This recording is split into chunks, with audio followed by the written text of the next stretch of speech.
NEET exam में 7 month बाकी है। अगर मैं आज से बात करूँ तो टोटल 7 मंथ बाकी है, और अगर मेरी मानो तो आप 7 मंथ भी इसे मत पकड़ो, आपको 6 मंथ लेकर चलना है कि नीट एग्ज़ाम को सिर्फ 6 मंथ बाकी है। क्योंकि आने वाले टाइम में आपको बहुत से फेस्टिवल्स देखने को मिल जाएंगे, दिवाली हो गया, होली हो गया, और बहुत से ऐसे फेस्टिवल्स मिल जाएंगे आपको जिनमें आप चाह कर भी अच्छी से पढ़ाई नहीं कर पाओगे। तो आपको 6 मंथ का टारगेट लेकर चलना है। और आज की वीडियो में हम बात करेंगे कि किस तरीके से आपको फास्टेस्ट वे में कैसे सिलेबस कंप्लीट करना है, जल्दी से जल्दी आपको किस तरीके से पूरा सिलेबस कंप्लीट करना है, और आपको अगर 30% से भी कम आपका सिलेबस हुआ है तो आपको किस तरीके से सिलेबस करना है। अगर मैं सिलेबस की बात करूँ तो आपको पूरा सिलेबस कवर करने पे ज्यादा ध्यान नहीं देना है, क्योंकि आपको पता होगा बहुत सारे ऐसे कोर्स भी मिल जाएंगे जो आज से लेकर आपको नीट के एग्जाम तक पूरा सिलेबस कवर करा देंगे। या अगर मैं बात करूँ तो कुछ ऐसे भी कोर्सेस होते हैं जिनमें 30 डेज तक भी सिलेबस आपको कवर कराया जाता है। बहुत से ऐसे टीचर्स भी आपको मिल जाएंगे जो 30 डेज में सिलेबस कवर करा देते हैं, और वो पूरी तरीके से अच्छी सिलेबस कवर करा देते हैं। बट सिलेबस कवर करना इम्पोर्टेंट नहीं होता है। अगर आप पूरा सिलेबस कवर कर भी लेते हो और आपको कुछ नहीं समझ में आता है तो ये इम्पोर्टेंट नहीं होता है। आपको मेन फोकस रखना है कि आपसे क्वेश्चन प्रैक्टिस हो रहे हैं या नहीं हो रहे। आपको जो भी आपके पास PYQ की बुक हो या आपके पास जो भी प्रैक्टिस क्वेश्चन हो, NCERT बेस्ड प्रैक्टिस क्वेश्चन, तो आपको उन्हें लगाना चाहिए। और आपसे वो क्वेश्चन हो रहे या नहीं हो रहे, भले ही आप सिलेबस पूरा ना कवर कर पाए, पर आपने जितना सिलेबस कवर किया है वो अच्छे से किया है, क्या उनके क्वेश्चन हो रहे। और फिर लास्ट के जो 1-2 मंथ बचेंगे, 1-2 मंथ बचेंगे लास्ट के, उसमें आप उन चैप्टर्स को भी कवर कर सकते हो। तो आज की वीडियो में हम वही बात करेंगे कि कैसे आप फास्टेस्ट वे में सिलेबस को कंप्लीट कर सकते हो। तो चलिए टाइम ना गवाते हुए वीडियो को शुरू करते हैं।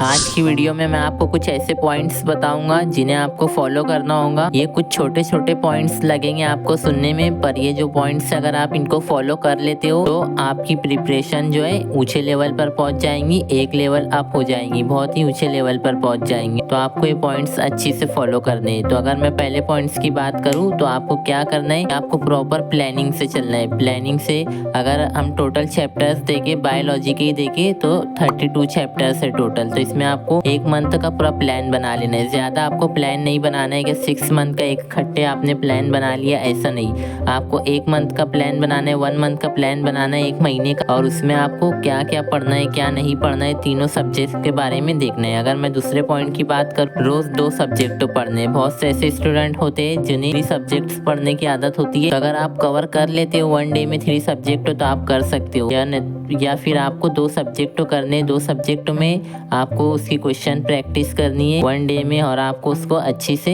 जो भी आप लेक्चर अटेंड करते हो ध्यान के साथ लेक्चर भी अटेंड करना है। अगर इसी तरीके से मैं अगले पॉइंट की बात करूँ, आपको नेक्स्ट डे प्लानिंग कर लेना है। यानी अगर आज आप पढ़ रहे हो कुछ तो आपको कल क्या पढ़ना रहेगा आपको अभी से प्लानिंग कर लेना है। रात में सोने से पहले या जब भी आपको फ्री टाइम मिलता है आपको नेक्स्ट डे की प्लानिंग कर लेना है। इससे क्या होगा, आपका टाइम नहीं वेस्ट होगा। जब आप नेक्स्ट डे उठोगे तो आपको पहले से पता रहेगा आपको क्या करना है और क्या नहीं करना है। और अगर आप सुबह जल्दी नहीं उठ पाते हो तो उस पर से मैंने आपको ये वीडियो पहले ही बना रखी है, तो आप इस वीडियो को भी देख सकते हो। इसमें मैंने आप कैसे सुबह जल्दी उठ सकते हो कुछ ऐप्स की मदद से वो भी बताया है जो मैंने अपने टाइम पे फॉलो किया था, तो आप ये वीडियो को भी देख सकते हो। अगर मैं अगले पॉइंट की बात करूँ तो जो आपको दिन में ऐसा टाइम भी आएगा कि आपको पढ़ने का बिल्कुल मन नहीं करेगा, आपको लगेगा बस अब नहीं पढ़ना चाहिए। उस टाइम पे आपको क्या करना है, आपको जो डिफिकल्ट टॉपिक होते हैं उससे तो बिल्कुल नहीं पढ़ना है, और कुछ नया भी बिल्कुल नहीं पढ़ना है आपको। उस टाइम पे आपको ऐसा करना है कि आपको क्वेश्चन प्रैक्टिस करना चाहिए। जो भी आपने टॉपिक पढ़ रखा है उसके क्वेश्चन आपको प्रैक्टिस करना चाहिए। अगर मैं अगले पॉइंट की बात करूँ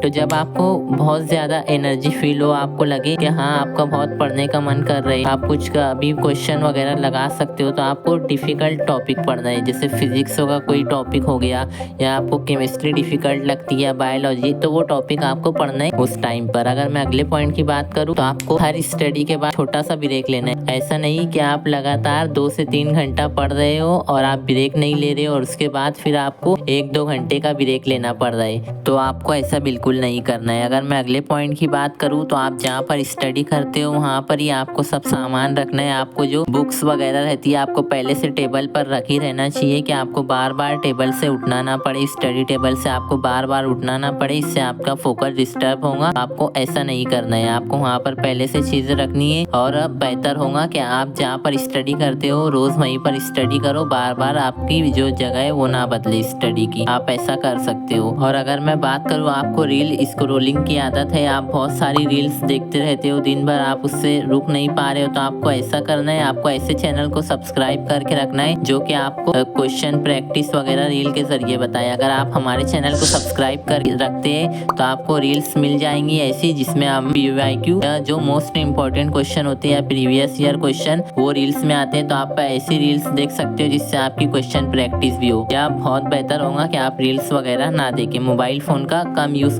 करें तो स्टडी के लिए यूज करें, तो आप ऐसा भी कर सकते हो। अगर मैं अगले पॉइंट की बात करूँ तो आपको कुछ ऐसे टॉपिक्स या कुछ ऐसे चैप्टर्स, जैसे मैंने बायोलॉजी का आपको बताया कि 32 चैप्टर्स है, तो आपको पहले 25 जो इम्पोर्टेंट चैप्टर्स होते हैं उन्हें निकाल लेना है। वैसे तो हर चैप्टर्स इम्पोर्टेंट होता है, पर आपको जो 25 इम्पोर्टेंट चैप्टर जो मोस्ट इम्पोर्टेंट होते हैं उन्हें पहले अलग कर लेना है, उन चैप्टर्स को पहले कवर करना है और फिर लास्ट के जो 1 to 2 मंथ बचेंगे उनमें आपको उन चैप्टर्स को भी कवर कर लेना है। अगर आप चाहते हो कि मैं आपको मोस्ट इम्पोर्टेंट टॉपिक बताऊं जिनसे लास्ट ईयर का अगर हम ट्रेंड देखें तो हर साल लगभग क्वेश्चन आता है, और आपके फिजिक्स की मैं बात करूं तो 100 मार्क प्लस आपके लॉक हो जाए या 100 मार्क तक, या केमिस्ट्री या बायोलॉजी के कुछ ऐसे इंपॉर्टेंट टॉपिक्स होते हैं जिन्हें आप कर लो तो उन पर से क्वेश्चन आता ही आता है, लगभग हर साल क्वेश्चन पूछा जाता है। अगर आप चाहते हो मैं आपको वो टॉपिक्स पर वीडियो दूं या वो टॉपिक्स की लिस्ट दे दूं तो आप मुझे कमेंट में बता सकते हो, आपको मैं वो लिस्ट भी दे दूंगा। और आपको बहुत सारा स्टडी मटेरियल टेलीग्राम चैनल पर दिया जाता है, तो आप टेलीग्राम चैनल को भी फॉलो करके रख सकते हो। तो आज की वीडियो में इतना ही, मिलते हैं अगली वीडियो में। Thanks for watching.